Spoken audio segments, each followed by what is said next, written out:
తెలుగు సంబరాల తీయదనం అలనాటి రుచుల సరికొత్త రూపం పరంపర స్వీట్స్.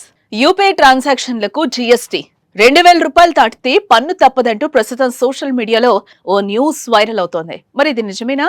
దీనిపై క్లారిటీ ఇచ్చిన కేంద్రం ఏం చెప్పింది? పన్ను ఉంటుందా లేదా?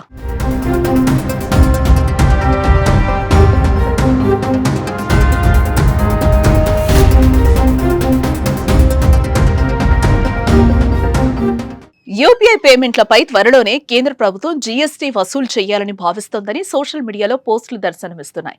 పన్ను ఆదాయాన్ని పెంచుకునేందుకు 2000 రూపాయలు పైబడి చేసే యూపీఐ ట్రాన్సాక్షన్లపై ఏకంగా 18% చొప్పున జీఎస్టీ వసూలు చేస్తారని విస్తృత ప్రచారం జరుగుతోంది. దీంతో సాధారణ వినియోగదారుల నుంచి చిరు వ్యాపారుల వరకు అందరిపైన ప్రతికూల ప్రభావం పడుతుందన్న ఆందోళనలు నెలకొన్నాయి.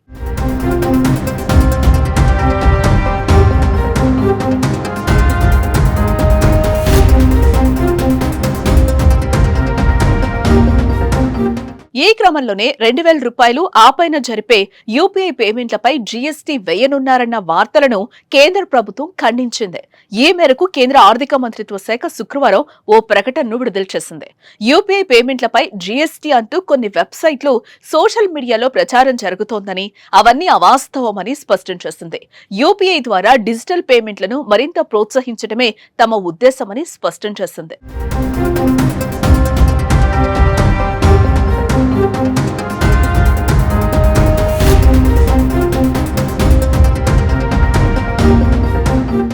గతంలో బయటకు వెళితే జేబులో డబ్బులు పెట్టుకుని వెళ్లేవారు.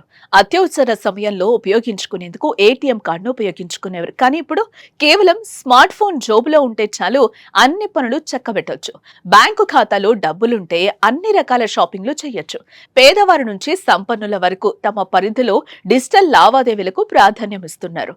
పెద్ద నోట్ల రద్దు తర్వాత దేశంలో యూపీఐ సేవల వాడకం ఎక్కువైంది. చిన్న పల్లెల్లో సైతం డిజిటల్ చెల్లింపులు జరుగుతున్నాయి. చిరు వ్యాపారుల నుంచి పెద్ద పెద్ద కంపెనీలు సైతం యూపీఐ పేమెంట్స్ అనుమతిస్తున్నాయి.